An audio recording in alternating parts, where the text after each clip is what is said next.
Okay, so a quick video, why did I choose the sleeve? I first started out wanting the lap band. I went to an educational seminar with my surgeon at the hospital. I learned about gastric bypass, the lap band, and the sleeve.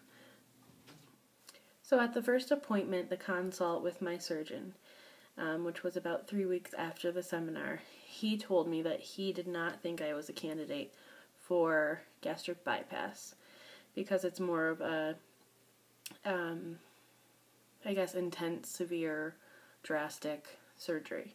The reason for that is because it not only causes restriction, which all of the surgeries do, but it also causes malabsorption of nutrients. So he didn't think I was, I guess, overweight enough to need such a drastic surgery.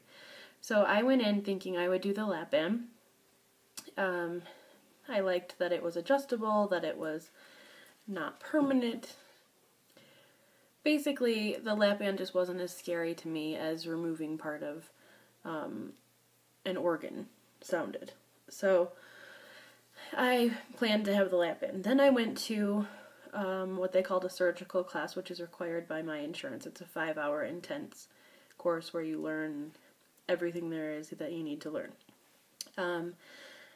There were 2 people there who were switching from the lap band to a sleeve because the lap band didn't work for them. So I learned a lot of scary things about the lap band from them talking in the group, which kind of turned me off to the lap band. For example, both of them did not lose the weight that the doctor or they expected to lose. They both had a lot of vomiting. Also, with the lap band, you can't eat steak or bread for 2 years. And I don't know, I feel like if it was that easy to just cut out all carbs and steak, and then most of us wouldn't be wanting the surgery in the first place. Obviously, after surgery, you can't just eat bread and steak and whatever you want, but the idea of not having it at all ever as an option was kind of a bummer. So those things, in addition to the fact that stress can actually cause the lap band to tighten more around your stomach, so that scared me. And then I live in Colorado, which is a high altitude state, and changes in elevation can cause changes in the tightness or looseness of your band. So basically they told me that my family's back in the Midwest. Every time I flew from here to the Midwest, my band could change. So I might have to come in and have it adjusted and loosened every time I wanted to travel, which just seems, it's just too high maintenance. I didn't want that. And I was kind of getting used to the fact that, you know, it was okay if it was permanent. I want it to be permanent. I want it to be a permanent lifestyle change. So, you know, I don't need it to be removable, so to speak. So, in addition to that, I found out that with the lap band, you lose weight much slower.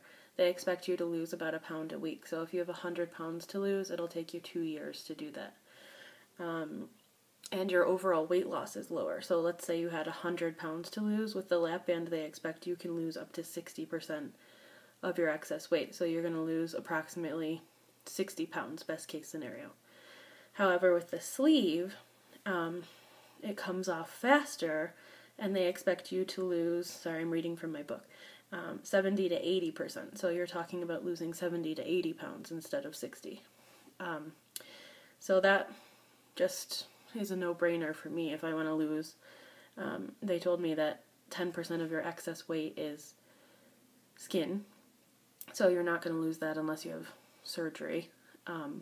So the most you can lose is 90%, and the only, like, gastric bypass is 70 to 90%. The sleeve is 70 to 80. The band is 50 to 60. So for me, it was just a no-brainer. I just decided I don't want the high maintenance.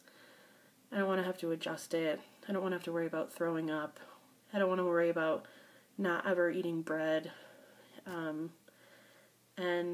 I want to lose more than 60%. So that's why I chose the sleeve. So hopefully this will help someone who's deciding. And See you next time.